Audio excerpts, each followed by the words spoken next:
सच है तो दिखेगा।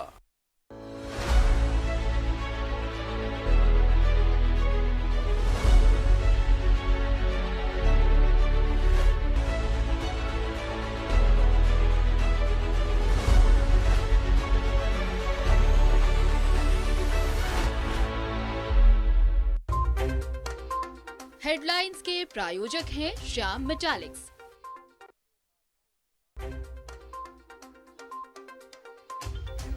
धनबाद में कोरोना वैक्सीन के तीसरे फेज में टीकाकरण। 8 सामुदायिक स्वास्थ्य केंद्रों में वैक्सीन देने की व्यवस्था। लाभुक सरकारी या निजी केंद्र पर भी ले सकते हैं टीका।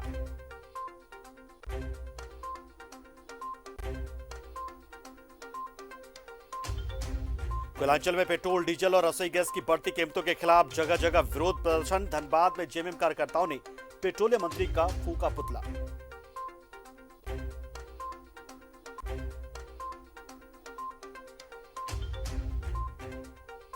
रजरप्पा कोलवासरी में महिलाओं ने कोयला का उत्पादन कराया ठप। 4 महीने से रोजगार की मांग को लेकर कर रही है विरोध प्रदर्शन।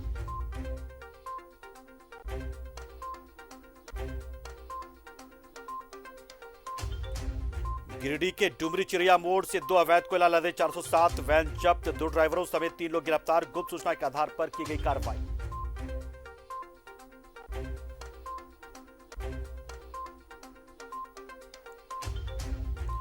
राज्य सरकार के आदेश पर कोयलांचल में स्कूल, कॉलेज से लेकर कोचिंग संस्थान और पार्क खुले। हजारीबाग में सिनेमा हॉल खुलने से लोगों में उत्साह।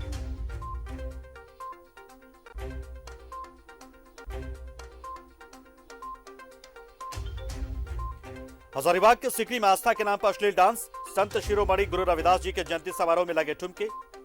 आस्था के नाम पर फुहरता परोसी गई। हेडलाइंस के प्रायोजक थे श्याम मेटालिक्स। नमस्कार, मैं हूं पंकज पांडे। आप देखें न्यूज 11 भारत और हाजिर लेकर अपना कोयलांचल करेंगे अगले आधे घंटे तक कोयलांचल से जुड़ी हर छोटी बड़ी अहम खबरों की चर्चा। तो हेडलाइंस बढ़ते बड़ी खबर की ओर। और कांग्रेस के बाद जेएमएम ने भी पेट्रोल डीजल की बढ़ती कीमतों को लेकर मोर्चा खोल दिया है। पार्टी के ओर से इसे लेकर राज्य के हर हिस्से में पार्टी की जिला इकाइयों की ओर से केंद्र सरकार के खिलाफ विरोध प्रदर्शन किया जा रहा है। हम आपको 8 तस्वीर दिखा रहे हैं। आपकी टीवी स्क्रीन पर आपको दिखा रहे हैं हम ये तस्वीरें आपको कि कहां पर किस तरीके से विरोध प्रदर्शन किया गया है। जमशेदपुर, साहिबगंज, बोकारो, गिरिडीह, गोड्डा, सरायकेला, चतरा, हजारीबाग की और कमोबेश कोयलांचल के हर हिस्से से ऐसी तस्वीर हमारे पास पहुंची। लेकिन फिलहाल हम आपको 8 तस्वीर दिखा रहे हैं और इन प्रदर्शन के दौरान कई अलग अलग तरीकों से ये विरोध जताया गया है। कहीं पर ठेला गाड़ी के ऊपर बाइक को रखा गया, कहीं सड़क पर लकड़ी का चूल्हा जाकर खाना पकाया गया और कहा गया केंद्र सरकार को एक तरीके से संदेश देने की कोशिश कि यदि आपका रवैया ऐसे ही बना रहा तो शायद आने वाले दिनों में जनता को इसी तरह से जीवन यापन करना पड़ेगा। लकड़ी का चूल्हा इस्तेमाल करना पड़ेगा और बाइकें थम जाएंगी, गाड़ियां थम जाएंगी, क्योंकि पेट्रोल डीजल की कीमतें लगातार बढ़ रही हैं।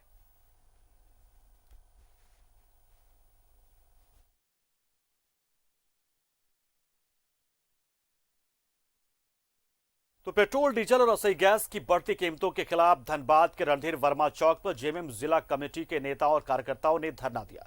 इस दौरान पेट्रोलियम मंत्री का पुतला भी फूंका गया। जेएमएम जिला अध्यक्ष ने केंद्र सरकार के खिलाफ जमकर निशाना साधा।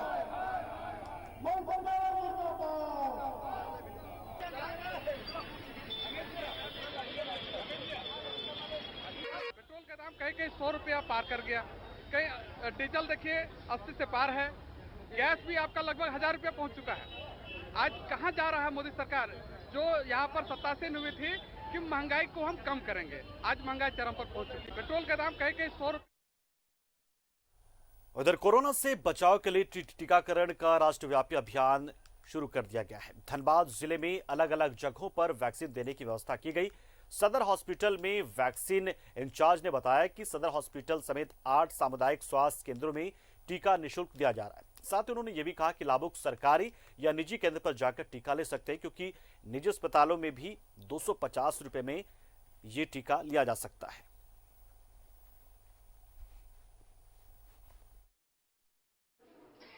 अभी तक देखिए 185 लोगों ने वैक्सीनेशन लिया। इसमें से ढेर सारे हमारे सीनियर सिटीजन भी हैं और जिनका सेकंड डोज था उन्होंने भी लिया। और जो सेकंड डोज के लिए जितने भी प्राइवेट हॉस्पिटल से मेरे हेल्थ वर्कर थे वो सारे के सारे टर्न अप कर रहे हैं। और हमको लगता है कि 50 लोग जो सीनियर सिटीजन थे उन्होंने भी अपना रजिस्ट्रेशन कराया। ऑन स्पॉट रजिस्ट्रेशन कराने के बाद उन लोगों का आज वैक्सीनेशन हुआ है। अभी तक देखिए, इधर कोरोना से बचाव के लिए टीकाकरण चल रहा है, लगातार चल रहा है। राष्ट्रव्यापी टीकाकरण चलाया जा रहा है और धनबाद जिले में भी ये सब कुछ हुआ। इसके साथ साथ बोकारो में भी तीसरे चरण में जो बुजुर्ग लोग हैं, जो 60 साल से ऊपर के या फिर कोमोर्बिडिटी वाले यानी कि 45 साल से ऊपर के ऐसे लोग जिन्हें गंभीर बीमारी है, उन्होंने भी टीका लिया है। तो ये तस्वीरें हम आपको दिखा रहे हैं। जिला मुख्यालय के एएनएम ट्रेनिंग सेंटर में यह टीकाकरण शुरू किया गया है और अब लोगों में इसको लेकर संदेह नहीं रह गया और लोगों में उत्साह भी इसको लेकर बहुत ज्यादा आ गया। जो एक डर था, एक जो खौफ था इसकी विश्वसनीयता को लेकर, वो अब लगभग खत्म हो चुका है।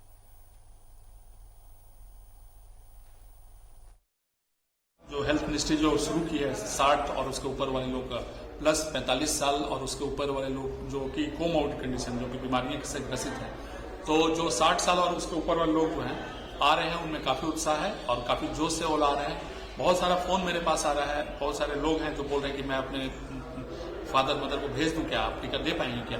हम लोग पूरी तरह से तैयार हैं और बहुत अच्छे से लोग टीका लेकर जा रहे हैं। लेकिन यहाँ इतना अच्छा व्यवस्था देख करके हम लोग सोचे कि फर्स्ट में ही इसको जो है सो लगा ले तो बहुत अच्छा होगा और बहुत अच्छा अरेंजमेंट भी यहाँ था।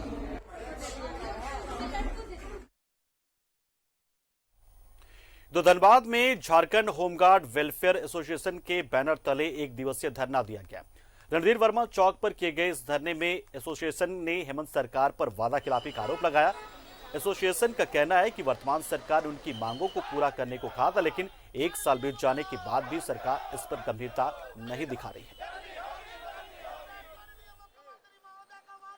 मुख्यमंत्री महोदय जी के द्वारा सरकार बनने से पहले ये आश्वस्त किया गया था रांची के धर्मशाला में, जिसमें होमगार्ड संगठन के पदाधिकारी के साथ साथ तमाम अनुबंध कर्मचारी भी उपस्थित थे।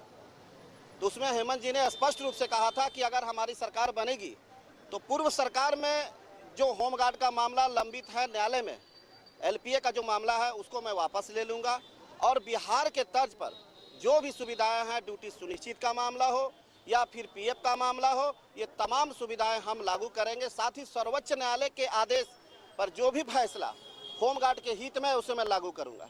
आज सरकार का 1 वर्ष पार हो चुका है, लेकिन सरकार के द्वारा किसी भी प्रकार का पहल। तो धनबाद में पूर्व विधायक अरूप चटर्जी के नेतृत्व में और असंगठित मजदूर संघ के बैनर तले मजदूरों ने अपनी अपनी अलग मांगों को लेकर जिले के पुलिस कप्तान से मुलाकात की। मार्क्सिस्ट नेता अरूप चटर्जी ने कहा कि मजदूर अपना सरदार चुनने के हक मांग रहे हैं, जबकि कोलेरी प्रबंधन और स्थानीय प्रशासन अपने तरीके से सरदार का चयन करना चाह रही है। इस मसले पर मजदूर कई दिनों से आंदोलन भी कर रहे हैं। उन्होंने पुलिस से इस मामले में मजदूर हित में काम करने की मांग के हस्तक्षेप करने को कहा।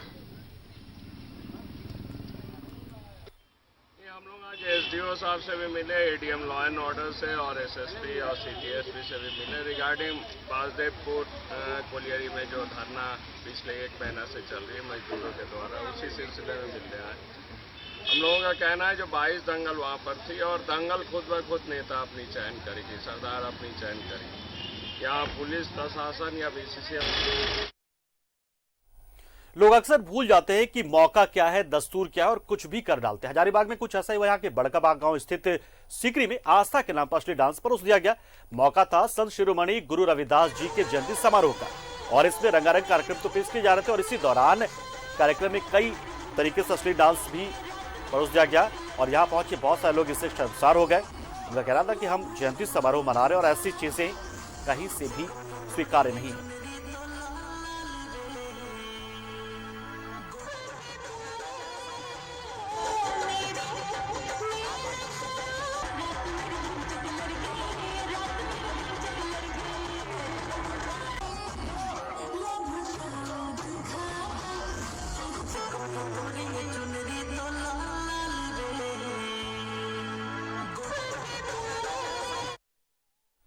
इधर रजरप्पा में महिलाओं ने कोलवाश्री में कोयला का उत्पादन ठप करा दिया है। पिछले 4 महीने से रोजगार की मांग को लेकर चल रहा है विरोध प्रदर्शन। इसी कड़ी में कोलवाश्री के बेस वर्कशॉप पहुंचकर इन महिलाओं ने प्रदर्शन किया। Vaishnavi labours and welfare association के बैनर तले जारी प्रदर्शन में सैकड़ों महिलाओं ने हिस्सा लिया। महिलाओं ने मुख्य गेट को जाम कर दिया और अपनी मांगे मानी।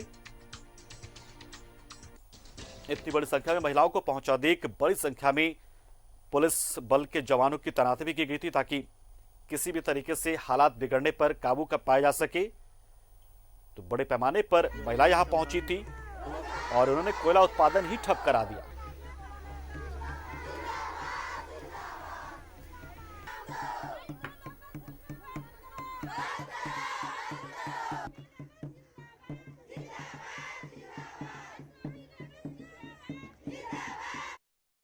बोकारो के सतनाम आईएनसी में जावा बाइक के नए मॉडल को लॉन्च किया गया। ये जावा 42 वर्जन 2.0 की लॉन्चिंग की गई। मोटरसाइकिल की लॉन्चिंग चास नगर निगम के अपर नगर आयुक्त शशि प्रकाश झा ने स्टाइलिश और आकर्षक लुक युवाओं को खूब लुभा रहा है। इस अवसर पर सतनाम आईएनसी शोरूम के निदेशक सकृत वर्मा, ईश्वरदीप सिंह, अशोक अग्रवाल, रविंद्र सिंह समेत कई गणमान्य लोग मौजूद थे। लॉन्चिंग के साथ उपभोक्ताओं ने 35 बाइकें बुक कराई है। अपर नगर आयुक्त ने भी कहा कि जावा का नया मॉडल काफी अच्छा है और ये युवाओं में मशहूर है।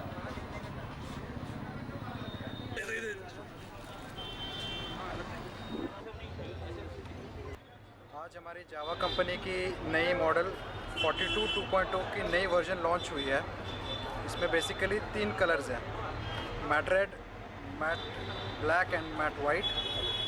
इसमें पुराने मॉडल के हिसाब से पावर बढ़ाई गई है, एवरेज थोड़ी बेटर मिलती है, कंफर्टेबल राइड है और ग्राउंड क्लियरेंस थोड़ा ज़्यादा है, अलॉयज़ हैं और जो बॉडी के टेक्सचर हैं, स्टिकर वगैरह वो ऐड ऑन किए गए हैं, तो बाइक की खूबसूरती थोड़ी ज़्यादा बढ़ गई है। स्टार्टिंग रेंज 2,10,000 से स्टार्टिंग है।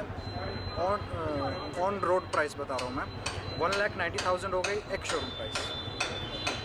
साथ में हमारे 2 और मॉडल हैं, जावा क्लासिक और जावा पेराक। ये बोकारो में पहला खुला है और काफ़ी अच्छा लोकेशन है इसका और क्वालिटी वाइज तो सभी लोग जानते हैं कि इसकी क्वालिटी बहुत अच्छी होती है, लोग लेते हैं। लेकिन हमने एक चीज़ देखा कि इंश्योर किया कि जब भी लोग यहाँ से बाइक लें तो उसके साथ अपना ड्राइविंग लाइसेंस और हेलमेट ये।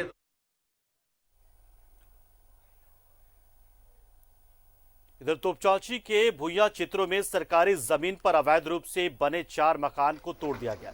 बड़ी संख्या में पुलिस फोर्स और सीओ की मौजूदगी में चारों मकानों को जेसीबी की मदद से तोड़ दिया गया। इस दौरान अधिकारियों को स्थानीय लोगों में के आक्रोश का सामना भी करना पड़ा। सीआई ने बताया कि सरकारी जमीन पर अतिक्रमण कर मकान बनाया गया था, सीओ के आदेश से इसे हटाया जा रहा है। वहीं पीड़ित ने बताया कि बिना किसी नोटिस के उनके मकान को तोड़ा जा रहा है, जबकि इससे पहले प्रशासन को नोटिस दिया जाना चाहिए ताकि वो अपने सामानों को ले आते, सुरक्षित कर पाते खुद को।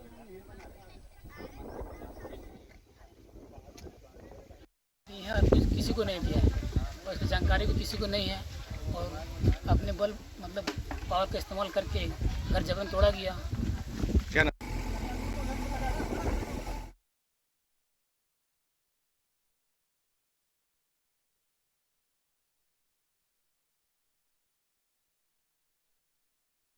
तिलमोच्चो पुल के पास श्मशान घाट सड़क पर एक व्यक्ति की अशोका बिल्डकॉन की पानी टैंकर की चपेट में आने से मौत हो गई। इसको लेकर भतुआ पुपुनकी गांव के लोगों ने अशोका बिल्डकॉन के मेन गेट को जाम कर दिया और मुआवजे की मांग शुरू कर दी। मुआवजा को लेकर प्रबंधन से वार्ता कई घंटों तक चली, जिसके बाद जाकर लोगों ने यहां से जाम खुलवाया।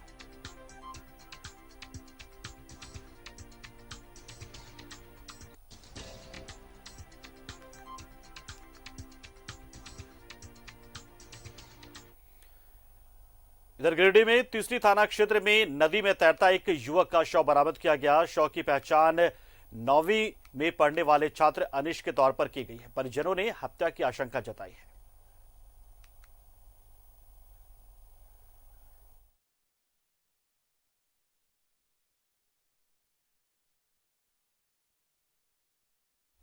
रामगढ़ पुलिस की ओर से जिला में आए 2 एसडीपीओ और एक डीएसपी मुख्यालय पहुंचे और उनका वहां पहुंचने के बाद स्वागत किया गया और यहां से तबादला किए गए 2 एसडीपीओ और एक डीएसपी मुख्यालय को विदाई दी गई।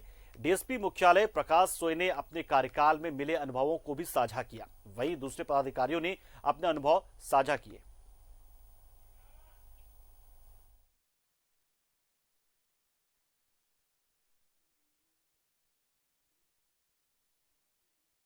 धनबाद बार एसोसिएशन ने निवर्तमान प्रधान जिला और सत्र न्यायाधीश बसंत कुमार गोस्वामी को विदाई दी।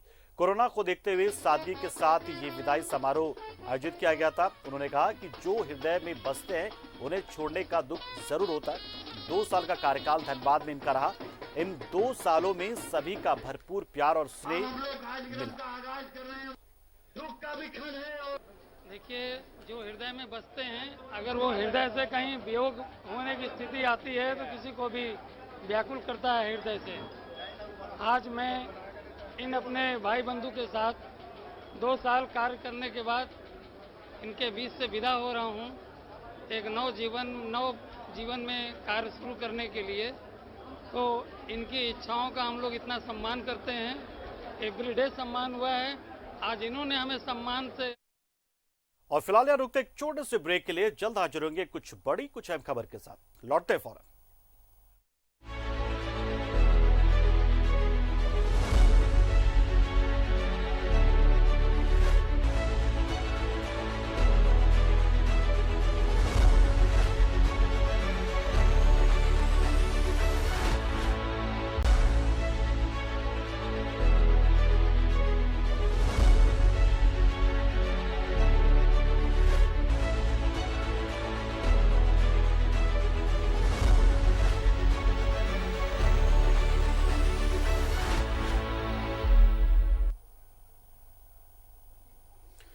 ब्रेक के बाद आपका एक बार फिर स्वागत। आप देख रहे हैं न्यूज 11 भारत पर अपना कोयलांचल। और बात करते हैं धनबाद से ही। कोयलांचल के तमाम खबरों से आपको बात हम करा रहे हैं। गिरिडीह जिले के डुमरी चिड़ियाटांड से पुलिस ने गुप्त सूचना के आधार पर छापेमारी कर 2 अवैध कोयला लदे 407 वैन को जब्त किया।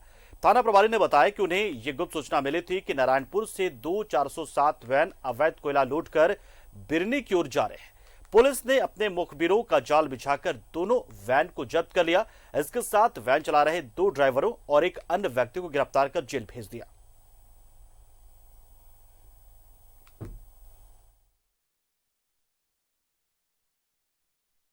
दौरान में ये देखा गया कि 2 गाड़ी आ रही है, तो हमें संदेह हुआ कि आखिरकार क्या है इसमें। तो वही पेट्रोलिंग अफसर उसको रोके, पूछे इसमें क्या, बताया कि कोयला है। कौन सी गाड़ी है सर? ये वैन है, 407 इसको बोलते हैं। गिरफ्तारी भी हुई है? हाँ, गिरफ्तारी 3 जन का हुआ है। कहाँ से कहाँ जा रहे थे सर? ये गाड़ी तो बता रहा है ये लोग, जैसा कि हम लोग आ रहे थे नारायणपुर तरफ से और ये जाएगी इधर।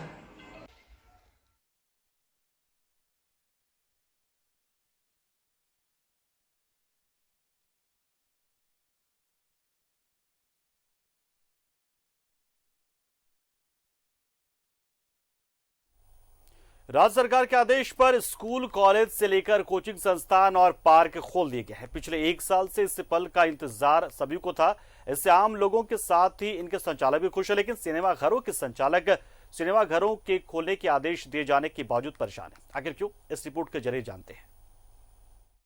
सरकार के गाइडलाइंस के बाद आज से झारखंड में सिनेमा घर तो खुल गए, लेकिन एक सिनेमा घर संचालक अशोक अग्रवाल ने बताया कि सरकार के इस आदेश से वो खुश हैं। उनका व्यवसाय तो शुरू हो रहा है, लेकिन खुशी के साथ साथ उन्हें चिंता भी। चिंता इस बात की है कि 11 महीने से सिनेमा घर बंद पड़े हैं।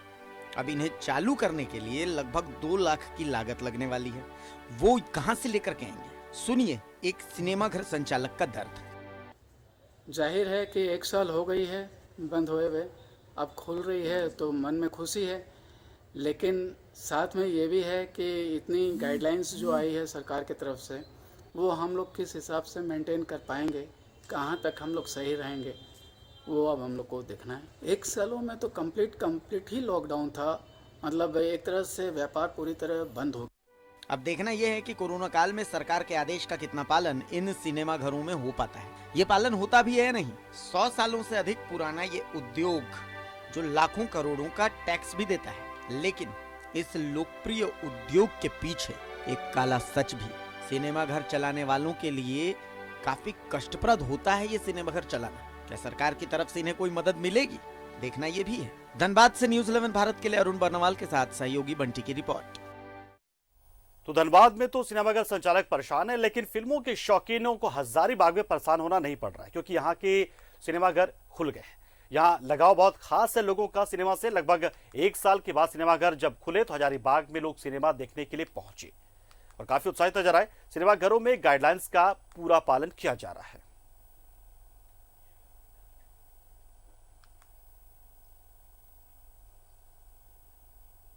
तो कहीं गम है, कहीं खुशी है, कहीं जो सिनेमा संचालक थे वो खुश थे कि अब वाकई दोबारा फिल्में दिखा पाएंगे वो, लेकिन कई जगह पे काफी परेशानी भी लोगों को है, क्योंकि मेंटेनेंस में बहुत खर्च हो रहा है। चतरा जिले के पत्थलगढ़ा थाना क्षेत्र के ग्राम दुम्बी से एक महिला पूजा देवी की लाश उसी गांव के कुएं में मिली। पिछले 25 फरवरी से यह महिला लापता थी। उसकी लाश को गांव के ही कुएं में तैरते हुए पाया गया। लोगों ने लाश को देखा और शोर मचाया। उसके बाद पुलिस को इस बात की जानकारी दी गई। बाद में उस लाश की पहचान रंजन प्रजापति की पत्नी पूजा देवी के तौर पर की गई। पुलिस ने लाश को अपने कब्जे में ले लिया और पोस्टमार्टम के लिए चतरा अस्पताल भेज दिया।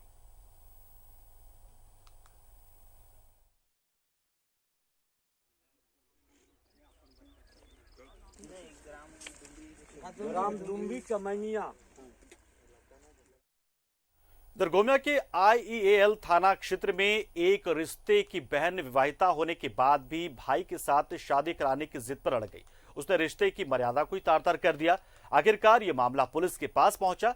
पुलिस, समाज और परिजनों के लाख समझाने के बाद भी विवाहिता महिला ने पति को छोड़कर रिश्ते के भाई के साथ रहने की जिद की थी।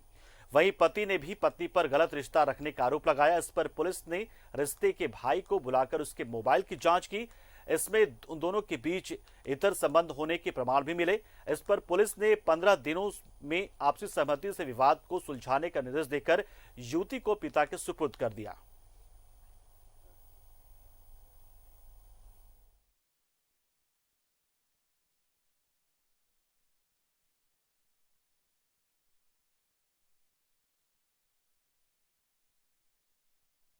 धनबाद में गिरिडीह के आसू सांसद चंद्र प्रकाश चौधरी ने MP MLA के विशेष न्यायाधीश अखिलेश कुमार तिवारी की अदालत में आदर्श आचार संहिता उल्लंघन के 12 साल पुराने एक मामले में सरेंडर किया। उन्हें अदालत ने हाजिर होने का आदेश दिया था। अदालत ने दलील सुनने के बाद सांसद को 5-5 हजार रुपए के निजी मुचलके पर जमानत दे दी। मामला 2009 के लोकसभा चुनाव के दौरान का है, जब हजारीबाग जिले में आचार संहिता का उन्होंने उल्लंघन किया था।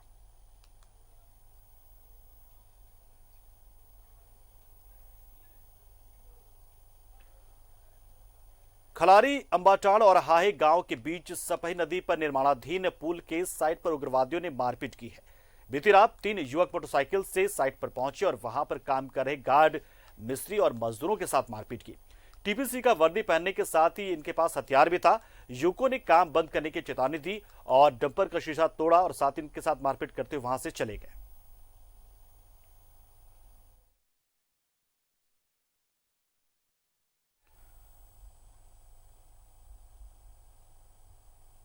और अपना कुलांचल में था ही। मुझे दीजिए इजाजत। नमस्कार।